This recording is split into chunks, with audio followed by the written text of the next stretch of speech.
Welcome back to Royals Weekly. I am your host, Marcus Mead, and joining me as always, the costume designer for the music video of the 1993 Toby Keith classic, Should Have Been a Cowboy, my brother Mike. Every single spur, bolo tie, pair of Wranglers, cheesy mullet, those were all my ideas. Okay, every jean single jackets. One of them. Jean jacket. He basically invented the jean jacket. You put it on the map at the very least. Do you know how much denim we had to buy for that shoot? Okay, all right. I hope you had stock. I hope you had stock in Wrangler or Levi back then, because it was going Apple levels of big back then. Yeah, Mike. I love the cowboy shirts from back then too, because they're always like multicolored. It's like one vertical red, the other side is like beige, and you're like good to go. How many MTV Video Music Awards you win for that one, Mike? Well, I don't think it made it on MTV. I think it was CMT. But, okay. I don't know. The late 80s and early 90s are a blur for me because of my go-go lifestyle. So don't even remember. Okay. Well, on this week's episode, we'll look back at another hot week in spring training for the Royals. We're going to discuss some stock of a few Royals players we want to look at. And then we're going to preview the upcoming week of spring baseball, where Mike and I will be down in Arizona getting a live look at players, minor league, major league, just really digging into sort of observations that we're seeing from the players. There's nothing like a live look at baseball to really get a sense of how the team is doing. But first, a reminder that this is the reminder. I shouldn't have jumped right into that. So because we're going to be down in Arizona, you will be getting a whole bunch of bonus content this week. So extra episodes coming out Friday morning, Saturday morning, Sunday morning, Monday morning. You will have a bonus episode out a lot this week. We'll be putting up a ton of content on YouTube, on Twitter, Facebook, Instagram. Make sure you're subscribed and following on all the channels you possibly can, because we will be putting out a ton of additional content while we are down in Arizona. We've even floated an idea about making YouTube shorts called Shorts and Jorts. So let us know what you think about that. We will be wearing jorts perhaps when we do some of this content making.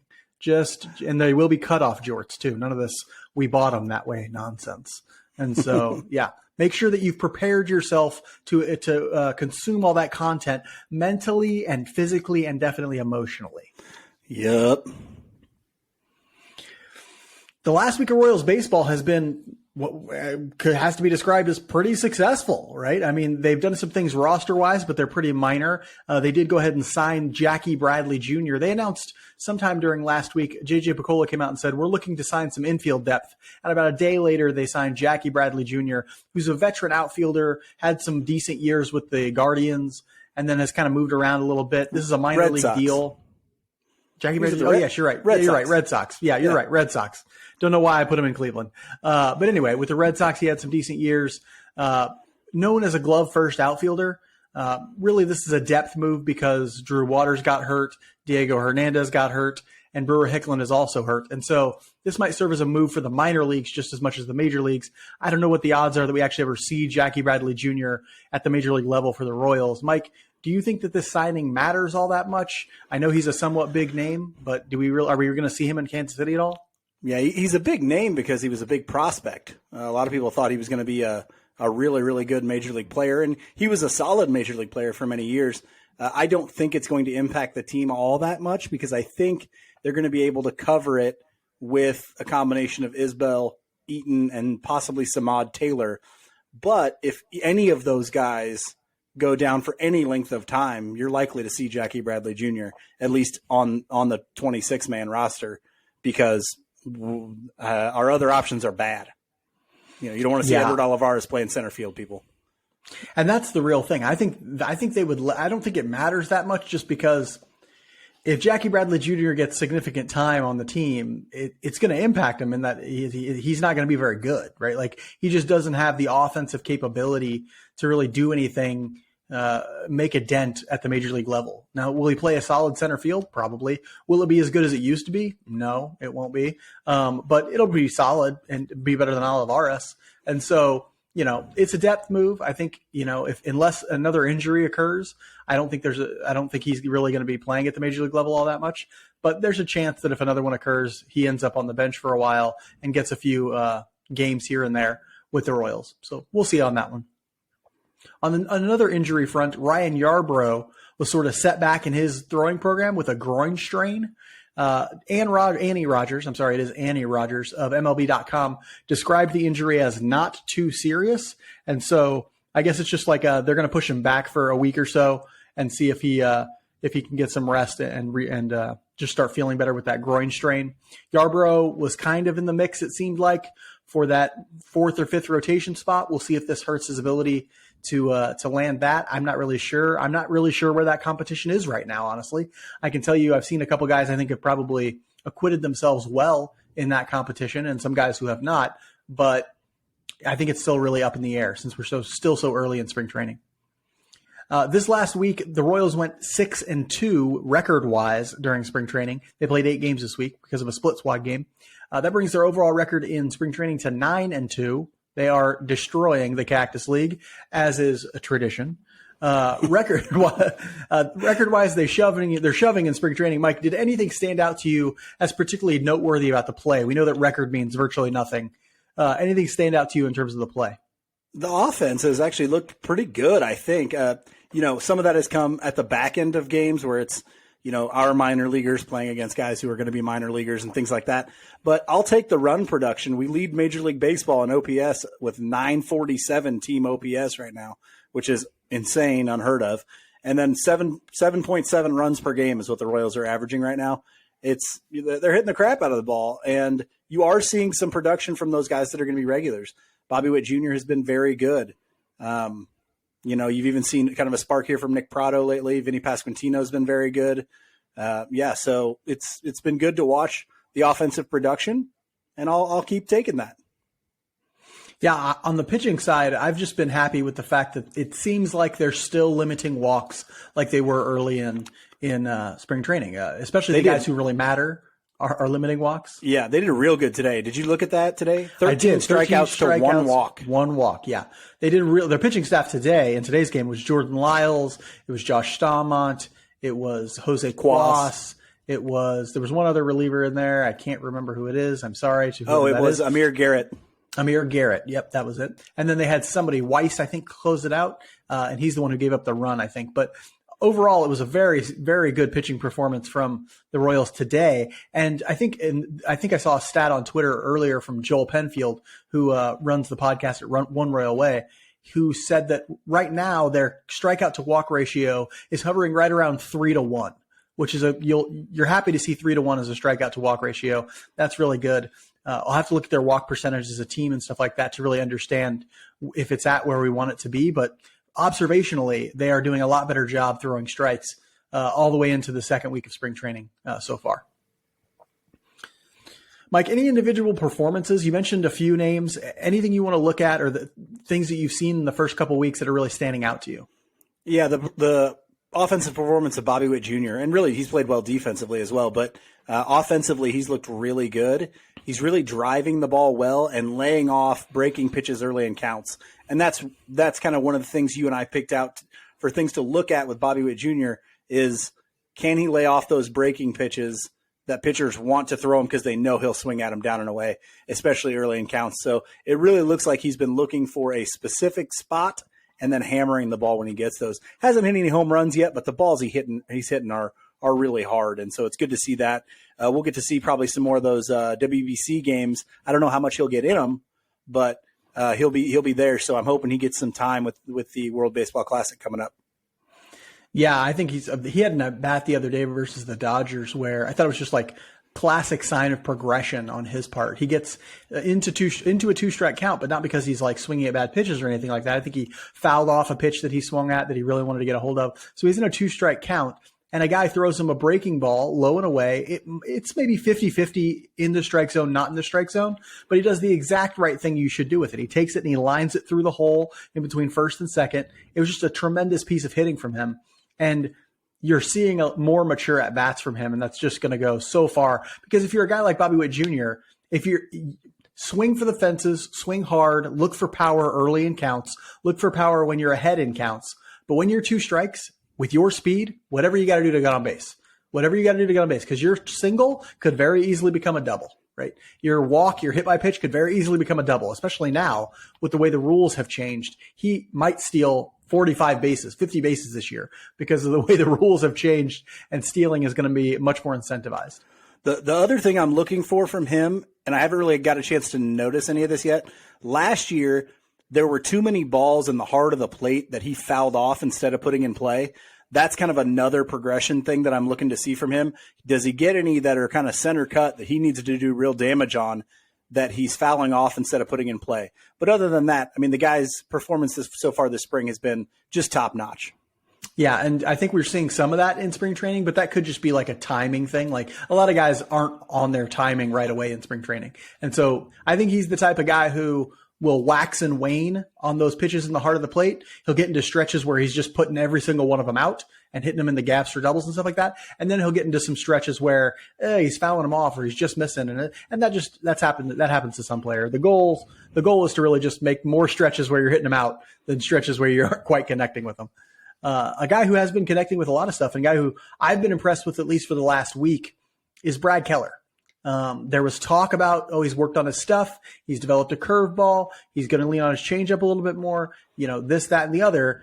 And I think we've seen it. The numbers don't look great for him overall, just because in the first inning he came out and pitched, he gave up a few runs and he's only thrown like 4 or 5 innings.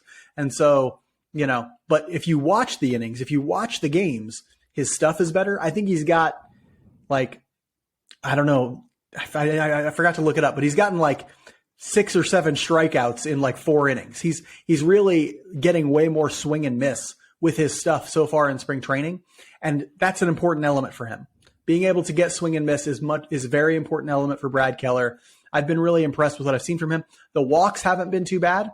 I think he's just under 4 walks per 9 as a stat so far in spring training. You could live with that.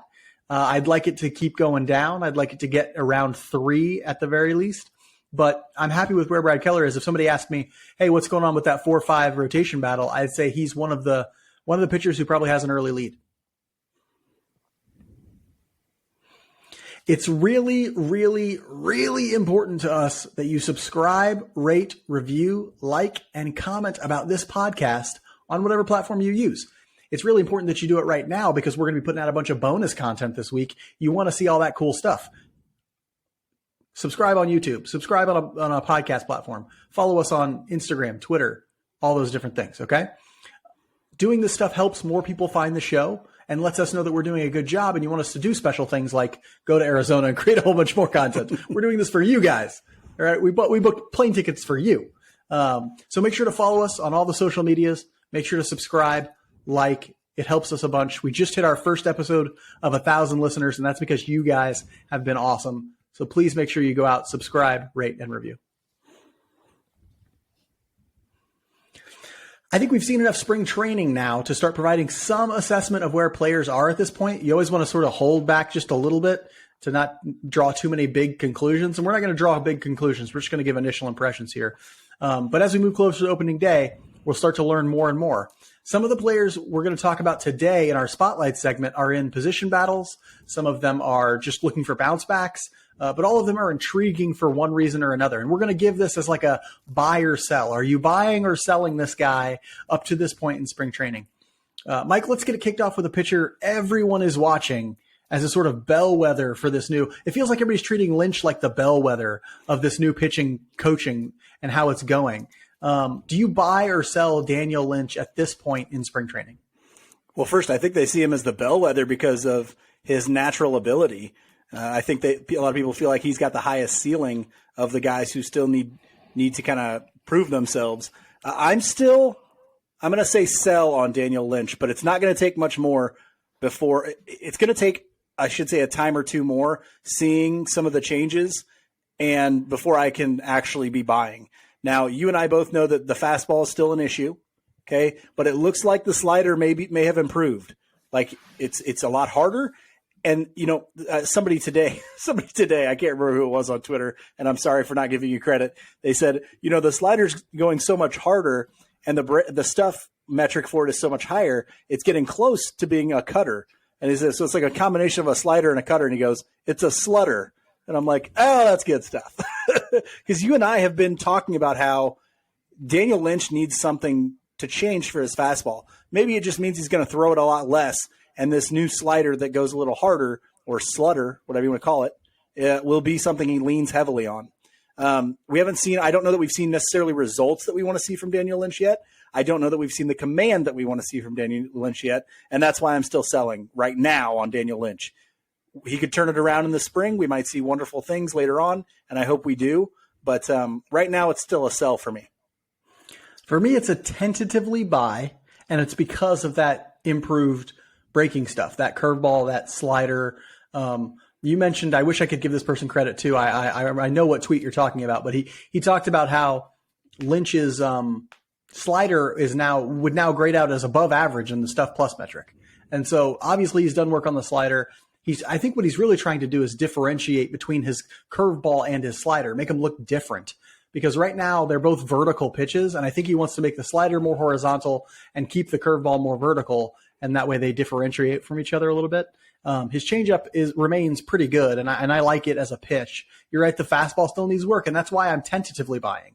It's the fastball and the command that makes me tentatively buy Daniel Lynch. We've seen 2 starts from him so far. One of them did not go well and was not good, and the other one did go well. And so do I think he's at his potential? I do not. I think he still needs more work differentiating those pitches, working on his command, and making a decision about what he's going to do with his fastball. And it could just be he throws it less. That's fine too, I guess. I think you got to kind of try and turn a fastball into some sort of a weapon. But maybe those are the answers for him. But I am tentatively buying at this point. Well, the good thing I like about the slider too is if you improve the slider, you differentiate it from the curveball. You've just made 2 of your pitches better, not 1. You're going to get better results from your curveball by changing your slider to make it more different. So I kind of like the 2-for-1 special that you get with that. And, and I'm excited to see what he does in his next start. And honestly, this is a trend for what the coaching staff is really trying to do with a lot of the pitchers, is create more distinct pitch profiles for each of these pitches, so that guys are getting into different quadrants with each one, so that they don't look similar and things like that. You see it with Keller, you see it with Lynch, you see it with a whole bunch of other guys where they're just essentially. You see it with Singer, that what they're doing with his changeup, Hernandez too, two-seamer, Hernandez as well. They're all trying to create more distinct pitches for them so that they can get batters' eyes into different quadrants and that sort of thing. Speaking of Brad Keller, he's our next guy up on the list. Mike, are you buying or selling what you've seen from Brad Keller so far? I'm buying. I think Brad Keller had to do this. I think it was really his only option as far as, are you going to continue to be in a rotation?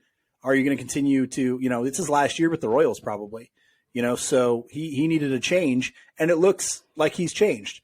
Now, we haven't seen the in-season results of that yet, but he couldn't just keep doing what he was doing. That was never going to work. And so I like that he's leaning on the slider a little bit more. I like that he has a little bit more distinct slider versus his curveball. I still think I've always thought his best fastball was his 2-seamer. So I would rather see him throw that with the combination of the slider and the curveball than the 4-seamer that he was really leaning heavy on early in the year last year. And so if he can keep the slider going heavy, use the curveball, I think that with the 2-seamer, I think he's going to have I like that profile. I like from a righty slider with a good horizontal movement and a 2-seamer going the other way. I like that.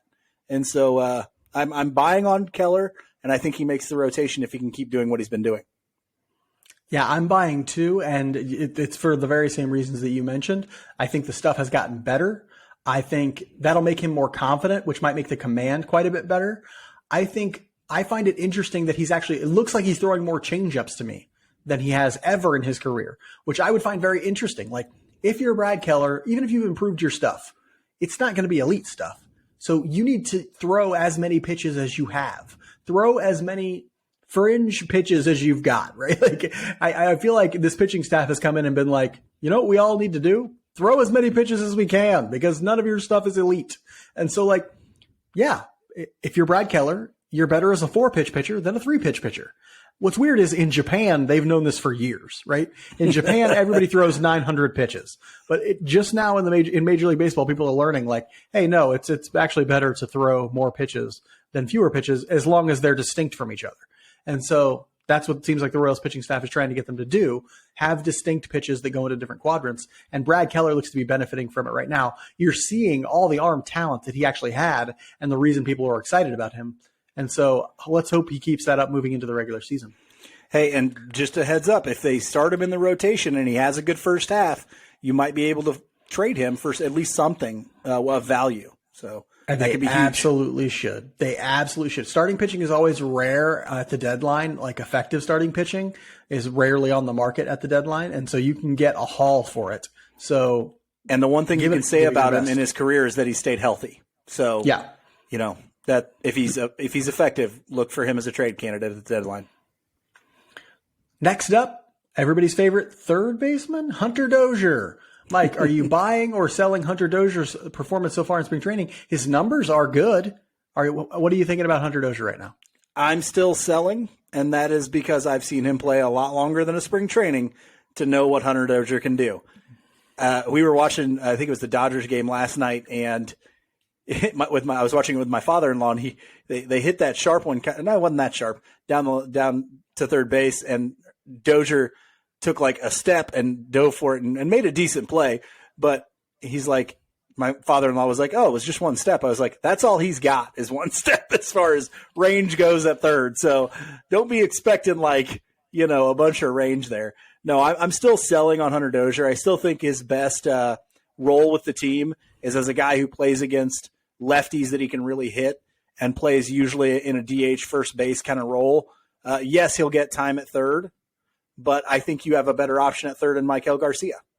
And so I don't know that Hunter Dozier's the guy I would have playing third base, but I hope he proves me wrong, and he is having a great spring. Yeah, I'm tentatively buying Hunter Dozier, but that tentativeness is just buying because I think they're going to put him in the right situations. I don't think it's going to be – I'm not buying Hunter Dozier as an everyday starter at third who is also an all-star or anything like that. I'm buying Hunter Dozier as sometimes he'll play third against pitchers he can hit. Sometimes he'll play first. Sometimes he'll play DH. In an emergency, he might go into the outfield. I think him being deployed correctly was going to be one of the hallmarks of this coaching staff. I mentioned it on Twitter, and we talked with David Lesky last week. Go and listen to that episode. It's a really good conversation. We talked with David Lesky about turning 1 WAR players into 2 WAR players, 2 WAR players into 3 WAR players. Hunter Dozier is a great example of a guy who is projected to be a half-win above replacement player, a half-win player who this coaching staff should turn into a 1-win player to a 1.5-win player just by deploying him in better situations. If you do that, if you work on his infield defense a little bit, you should have the ability to turn this guy into something that is half a win to 1.5, or really 1 win to 1.5 win. Now comes everybody's golden boy. Mike, you already talked about him a little bit. Are we buying or selling Bobby Witt Jr.'s performance so far in spring training? I'm buy, baby. Bobby Baseball's my guy. Looks like he's taken a step forward offensively from the small sample size that we have. If he can continue that, I know it's really hard because a lot of times when it comes to approach, you have an instinct as a hitter. And so even if you improve, it's very easy to backslide into what you're used to, especially as the summer gets long and you start to press or something like that. But I am buying Bobby the improvements that he's made. I'm excited to see what he does for the season. I really want to see those walk numbers go up, and I think the power numbers are always going to be there for him. But we need to see a little bit better on base ability. He's made a couple really good plays at shortstop too, and so yeah, I'm really excited for what Bobby Witt Jr. is going to bring this year. I'm all in on Bobby Witt Jr. Yeah, baby, I'm buying like Apple in the '80s. Okay, that's how I'm buying. I'm buying like buying like LT bought cocaine in the 80s. Buying like the Mets bought cocaine in the 80s. No, drugs are bad, kids. Don't drugs are bad. Stay in school. No, stay in school. Or don't. Yeah. But no, I'm buying big time on Bobby Witt Jr. And I think there are a few things to note about his spring training so far. You mentioned that he's made some good plays at short. I think what's more important is that he hasn't made any big mistakes at short, right? We know that like his issue last year wasn't making the spectacular play. It was making the routine play consistently. And so I haven't seen any major mistakes from him. Granted, I only get to watch 25% of the games because for some reason in 2023, we can't put a damn baseball game on the internet. But that's a whole other thing. I'm buying him big time because I see the offensive progression. I think you're right. That instinct to sort of slide back, it's got to be tough for him. Okay, so imagine you're Bobby Witt Jr. You've been playing baseball for around 20 years because I assume you didn't play at like 1 or 2 years old, but you probably started playing baseball like 5 years old, right? Like some version of it. And you have been the best baseball player around yourself, anywhere near you, within a 300-mile radius every time you've played. And so you can just hit everybody, right? Like you can always hit. You're Bobby Witt Jr. You can swing at anything, you can hit anything. And then you get to the major league level, and all of a sudden you can't anymore, right? Because Justin Verlander exists at the major league level, because Garrett Cole exists at the major league level. Like it's really tough to like now have an approach and never slide back into that instinct that says you can hit that thing. It doesn't matter, right? Like swing anyway, you can hit. But I do see him taking that step, and it looks like he's making that progression. Really tough thing to do, but so far in spring training, I have been super impressed with the way he's playing baseball. Can't wait to see him starting opening day. Big year for Bobby Witt Jr., I'm hoping. This next guy, he's part of one of the important position battles for the Royals this year, and that's the second base battle. And we're talking about Michael Massey. Mike, are you buying or selling Massey up to this point in spring training? This was the hardest one. I'm buying just because not just because of what's happened in this spring training, because of what I saw from Michael Massey as a prospect. I know there were times last year where he struggled quite a bit, but I think the glove will always be there. I think he'll always be a solid defensive second baseman, to above, even really above solid. He's an above average second baseman. And I think he'll have the approach that can keep him in the lineup every single day, because he can hit. I mean, the guy can hit. He'll have a little bit of power. I worry that sometimes he's going to get into a pattern where he wants to swing a bunch and where he's swinging at everything. And that's not going to be good. Those are the days you're going to get pulled, you're going to get pulled the next day, and Nicky Lopez is going to go in there. But this is an interesting battle too, because Nicky's going to play in the World Baseball Classic. So Massey's going to get a lot of time. And so, yeah, I hope to see. He talked on the broadcast, I think, last night about kind of the approach and how he's going into hitting now, and that he got a little pull happy at times last year, and so he's trying to stay in center. And I think that can be an issue, because he was a guy nobody thought of as a power hitter, and then was it last year or 2 years ago? He starts. I think it was beginning of last year. He starts hitting a lot out, and that sometimes can be a curse. And so Michael Massey in Major League Baseball needs to be hitting a lot of doubles. He needs to keep that all fields approach. But I like him. I do like him as a player. I like his profile. I think he wins that second base job. That's why I'm buying. I'm selling, and here's why. He hasn't played well this spring. He has not shown any offensive progression. He is a guy who likes to swing. He swings too much, and it shows in the plate appearances that he has. He's had a bunch of really not good plate appearances this spring. He's done some good things with the glove, and I like that. He's looked pretty good at second base, but he has to hit a significant amount if you're not going to be – I don't think he's Nicky Lopez at second base. I think he's an above-average second baseman, and that's great. That's fine, but he's got to hit if he's going to be that. And so far, he really hasn't done that much to show me that his plate appearances, that his approach is going to be better. He needs to swing less. He needs to be focused on an all fields line drive approach rather than trying to hit the ball in the air a bunch, because even if he can't live on fly balls. He's got to be hitting line drives. He's got to be taking walks. He's got to have a better approach at the plate. And right now he's just too swing happy. And so if somebody asked me, hey, right now, who do you think would give the Royals the best chance to win at second base? My answer would not be Michael Massey. My answer would not be Nicky Lopez. My answer would be Maikel Garcia. That's what I was just going to say. And so that's if you're asking me right now. Now, Garcia, we haven't seen enough of him in pro baseball. We haven't seen enough of him against major league level pitching. All that still applies. But we know he's a great glove. And so we know he'd probably play better defense at second base than Michael Massey. I think the approach to the plate gives him a leg up offensively just a little bit. I'm not saying he should start ahead of Massey at second base, because there are things to consider with his development. Maybe he should be playing third. Who knows, right, about that. And Michael Massey could, rally this spring and start hitting better and having better approach or plate appearances and things like that. But right now, today, March 5th, when we're recording this, if somebody asked me who gives the Royals the best chance to win at second base right now, my answer is probably Maikel Garcia.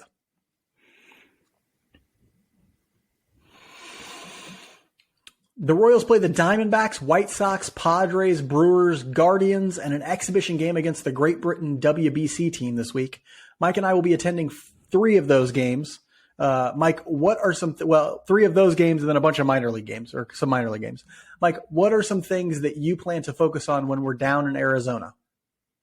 I'm going to look for approaches from some of the hitters because I feel like, and some of those guys specifically would be Nick Pratto, who's gotten on a little bit of a hot streak here, but I want to see the actual approach because a lot of times he's getting in games against minor league guys right now, and I want to see him start games and see how he does against major leaguers. Samad Taylor has impressed me, so I want to see how he hits, and then Massey's the other one. But I feel like when you're in attendance, that's really one of the only things that you can look at. So we'll talk a little bit about that here in a second. But yeah, I'm really looking for approaches from some of the hitters who are going to get more at bats because of the WBC guys leaving. And I did not honestly even know Great Britain had a team. I'm looking to see command and stuff. I want to look at pitching while we're down there. So one of the things you can look at that I think is particularly interesting, especially from where we're sitting, is what does the stuff look like? What does the command look like? You know, especially for those guys battling for the 4th and 5th rotation spots. There are a lot of them. I mean, we've seen what John Heasley's done so far. Not great. We haven't seen anything from Bubic so far because, you know, he hasn't pitched yet. It just came out yesterday or today that he was pushed back because of some shoulder soreness. And so he's going to make his first appearance sometime in the next week or so. And so I'm interested in command and stuff for guys battling for that 4th and 5th rotation spots. We've seen good performances out of Singer, Lyles. Greinke has looked dominant this spring. And who's the other guy? Keller's looked okay. Greinke had Lyles, one good start. Yeah. My boy John Heasley has not impressed. He has not. Max Castillo has not impressed. There are some guys who are falling away. Hernandez has been. Hernandez, I think they're thinking of just as a reliever at this point. I don't think they're even considering him a starter. And so, I think it's interesting to me that what's going to happen with that 4th and 5th rotation spot. So I want to see the guys battling for that spot and see what they look like in a live look. Thinking about what we can get out of a live look, Mike, what do you think we can see live that may not be as visible on TV?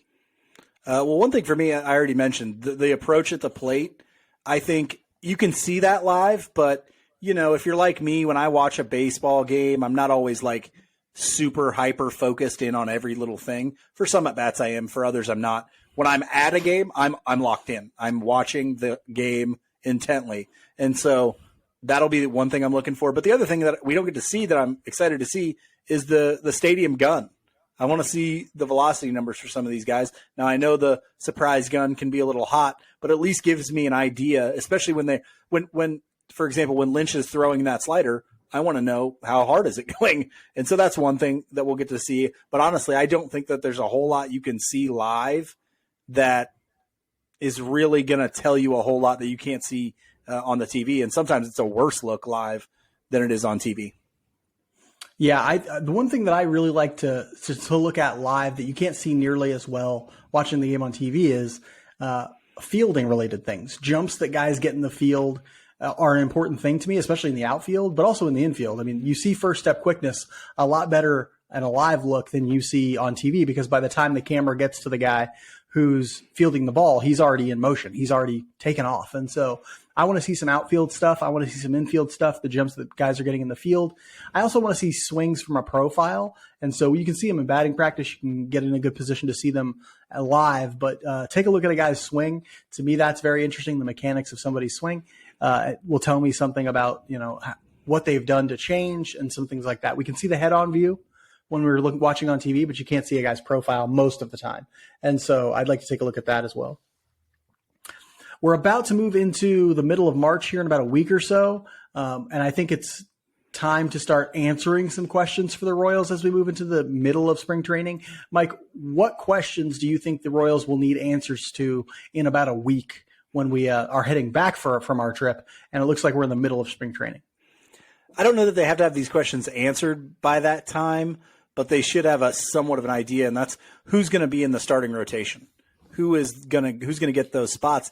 And, when we talked earlier in the spring before really spring training even started, we said, well, there's a lot of candidates for those 4 and 5 spots.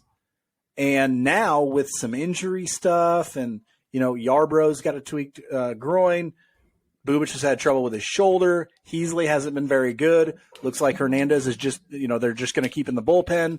Now that number has gotten much lower. We haven't seen what's his name, Angel Zerpa at all. So it's kind of narrowing itself down now. I think Bubic obviously still has a chance. Yarbrough, depending on how quickly he comes back from that injury, probably still has a chance. But I'm just not sure we have those answers, and I would like to see at least something shake out by the time you get to the middle of March or something close to shaking out. Right now it looks like Lyles, Greinke, Singer, probably Keller has earned one, and possibly Lynch. Those, if Lynch can put together a couple more performances here, it looks like maybe those five are your five, unless you can think of somebody else who – it'll depend on what Bubic does and how healthy he is, but – it'll also depend on what Keller does and Lynch does. They've had 2 starts each. I think there's still time for them to blow up. Let's say they do. Where do you go? Bubic probably, or Yarbrough, or if he's healthy. If he's healthy, yeah. I mean that too many question marks there. So if they're healthy, I think Kowar hasn't looked great. No, he's looked bad, and so the rest of the guys have really separated themselves in a negative way. They've not pitched well. And, I think the Royals are desperately hoping that there are no injuries to this rotation, because right now it's clear that Jonathan Heasley looks like he's not ready. Who's the other guy? Jackson Kowar looks like he's not ready. Max Castillo looks like he's not ready. Drew Parrish had a solid inning, but he's not ready to pitch in Major League Baseball. You want him in AAA this year. Solidifying what he can do there, and then maybe sometime after the All-Star break, he gives you some spot starts if he's ready. The position battle I'm sort of paying close attention to is, it's not really a position battle. It's weird to call it that, but I'm still curious, who's going to play third base? I know that they said, well, it's Hunter Dozer's job to lose, essentially, but they also opened the door that, Maikel Garcia might play third base. They've opened the door a little bit to other guys like Nate Eaton, like Maikel Garcia. They've had other guys play over there like Duffy and things like that. I'm just not sold right now that Hunter Dozier is the guy they really want to play at third base. And if that's the case, who's it going to be? I think the next couple of weeks, the next week or so, is going to help separate some of these guys, is going to help tell us who's going to be playing third base the most often. Now, honestly, I think the ultimate answer might be nobody's the third baseman. You're going to have to look at it as we have a few third basemen, right? And I think that's going to be the case, because honestly, Dozier doesn't have the profile. Maikel Garcia might, but I think they want him to get some more time in AAA. Duffy will never be anybody's starting third baseman moving forward. They don't have a real solution there.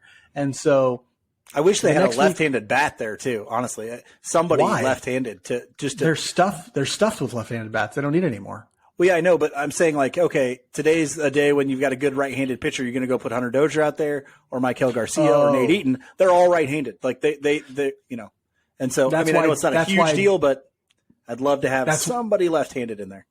That's why Duffy's on this team, honestly. Yeah. That's why they signed him. But he's not gonna make. I don't think he's making the roster. So I think he's played so well. Have you seen him? He's played well this spring. I think he is making the roster. Honestly. Really? I thought Camargo would have the upper hand to start because he can play shortstop and because he's a better glove defensively, probably. But Duffy has just played outside his mind for the first 10, 11 games so far. Anyway, if he keeps playing like this, Duffy's going to make the roster. I think so. We'll end this week's episode like we end every episode with our Just About Outside segment, where we talk about something that's interesting to us outside the world of baseball. Mike, you are one strange fella. Tell us something that is interesting to you outside the world of baseball, but keep it PG. Okay, we're going to keep it PG. And here's my hot take. Okay, we live in a region with some very high quality college basketball right now. Okay, KU. Tradition out the wazoo, great basketball team. They're going to be a number 1 seed in the NCAA tournament.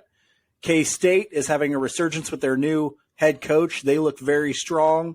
Mizzou going to make the NCAA tournament for the first time in a really long time. They're having a bounce back. They're I think they're maybe the third team in the SEC right now or something like that, 3 seed in the SEC tournament. They're having a great year. None of those are the best basketball team in this area. Not a one of them. You know who is? The Northwest Missouri State Bearcats, ladies and gentlemen. They could take KU. We want KU. We want KU. All right.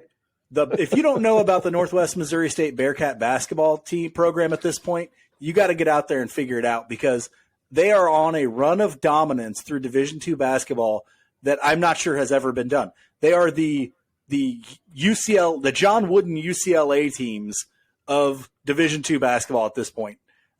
It's unreal. They just won their 7 out of 8 years MIAA tournament. They've won the MIAA tournament 7 out of the last 8 years. Okay, that's unreal in a very good basketball conference.